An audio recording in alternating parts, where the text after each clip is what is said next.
And you'll see why I sometimes grow impatient with my friends in Washington. Recently, the Internal Revenue Service announced that it had sent $4 billion last year to crooks. These are in refunds. This is your refund for your taxes. Now, when I say crooks, they sent 585 checks to one address in Singapore. They sent over 850 checks to one address in Lithuania.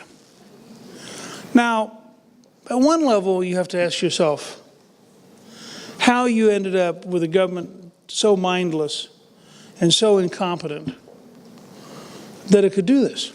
I mean, $4 billion isn't big money, but if you had to choose between giving it away to crooks in Lithuania and Singapore or spending it at the National Institute of Health on research, I would argue that it would probably be dramatically better to have spent it on research. It's just, and I know this is a bold, outside the box, unfair, you know. But what drives me crazy about the Congress is, to the best of my knowledge, there's no serious effort to think this stuff through. And I'm writing a paper right now on what I'm going to call foresight hearings. And here's the difference. Oversight hearings are when a group of congressmen get together, senators or House members, and they pontificate for the opening hour, this is really bad, I can't believe how bad this is, and I'm really embarrassed that this is so bad. Then the bureaucrats come in, and the bureaucrats all say, well, this is really not quite as bad as it seems, but it is pretty bad, and we feel really bad about how bad it is. And we want you to know that we take full responsibility for how bad it is, which has no meaning because we all have lifetime jobs. But we are happy for you to beat up on us for a while if it means you feel better, and we can then go back to continuing to do whatever it was we were doing that was totally stupid before we came down here, because nothing's going to change anyway. And then the congressmen all say, well, this has been a highly meaningful hearing, and I'm confident. I mean, isn't this what you've watched for most of your life? So here's how a foresight hearing would go. You'd spend the first part of it describing what you're trying to accomplish.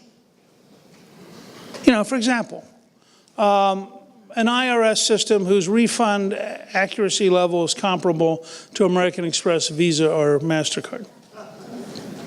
Not a outside-the-box goal. I mean, these are three institutions that are alive. You can measure them. Then the second part of the hearing, you'd actually bring in people who do it well. And I would list those three companies, for example, the people who run security worldwide for automatic teller machines. I mean, you know, I always tell people, one of the great virtues of McDonald's and similar institutions is a trainer of very young people. One of the reasons liberals were just crazy to attack working at McDonald's is it's the first time young kids encounter the idea that the accuracy you have to have on your cash register is higher than 70%. That 70% may be passing in school because it has no meaning in the real world. But in the real world, they actually would like you to be like, say, 100%. Now, I mean, this is an enormous shock, and it's become a bigger shock the worse our schools have gotten.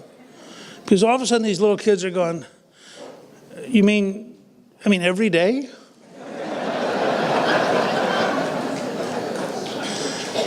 You mean the change has to be accurate for every customer? I mean, won't you cut some slack? I mean, what if I only can do 9 out of 10? I mean, I'm sincere. Don't you like me? And this is kind of the problem you have with the federal government, is we know how to solve this. But you solve it by replacing the current bureaucratic structure, not by reforming it. This is a 130-year-old model that doesn't work anymore. May never have worked, but certainly doesn't work now. And it's a model based on paper. So you have all of these nice bureaucrats sitting around with their paper, while all the crooks are sitting around with iPads. You have the second great virtue, that the crooks work after 5.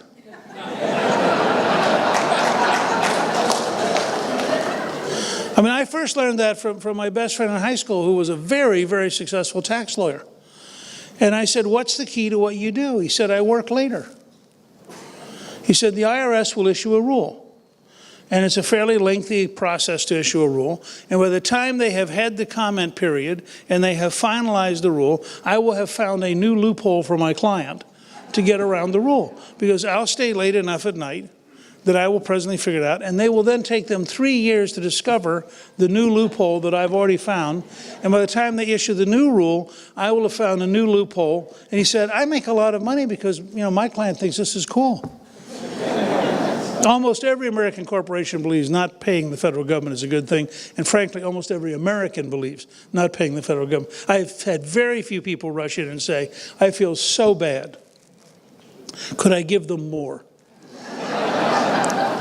So the second phase would be to actually bring in people who do it well.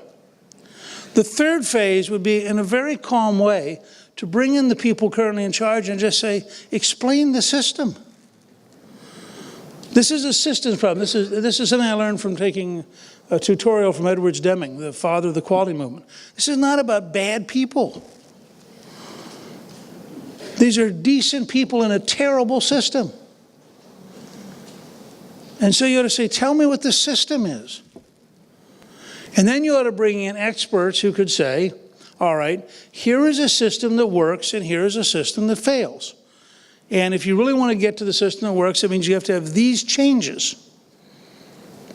And then, frankly, I think it would be very healthy for the country if the last phase of these kind of hearings would be the members actually talking among themselves in public and saying, all right, given what we've now learned, what do we think the systems changes ought to be?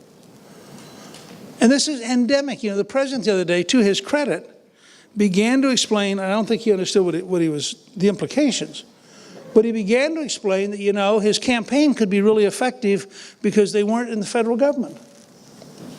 I mean, if you haven't read this, this is the most interesting thing that Obama has said at a philosophical level in terms of the most interesting thing he said, period, was he had never realized that buying insurance was hard. And I said at the time, if you're 52 years old and you are just now learning that buying insurance is complicated, maybe you shouldn't have tried to redo the entire country.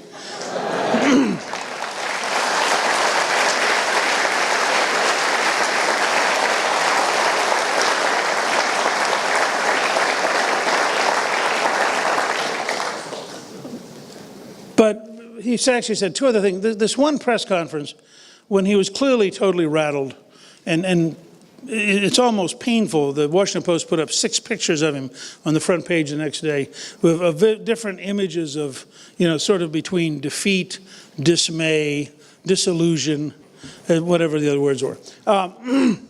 He said two other things at a personal level that were just fascinating. One was he also said, gee, he hadn't realized that it would be more complicated to buy health insurance than it is to go in Kayak or eBay or Amazon. The founders of Google supported him. The founders of Facebook supported him.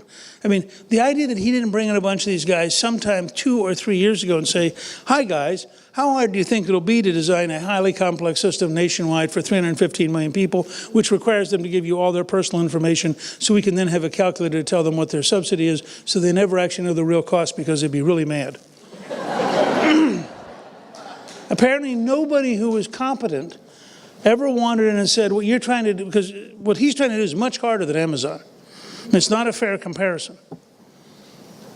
And then the last piece was when he said that he really did believe up to the last week that it was going to work. Which leads you to 2 possibilities. I mean, A, if he is that out of touch with reality about the largest single domestic project, what do you think he understands about Iran? Or North Korea? And B, if this thing is as big a mess as it seems to be, how come no one has been fired? I mean,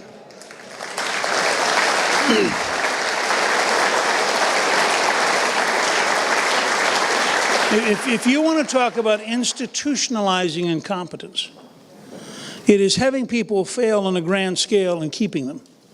Because it sends a signal to everybody else that there are no standards that matter. What matters is friendship and favoritism. And this is an enormous, enormous problem.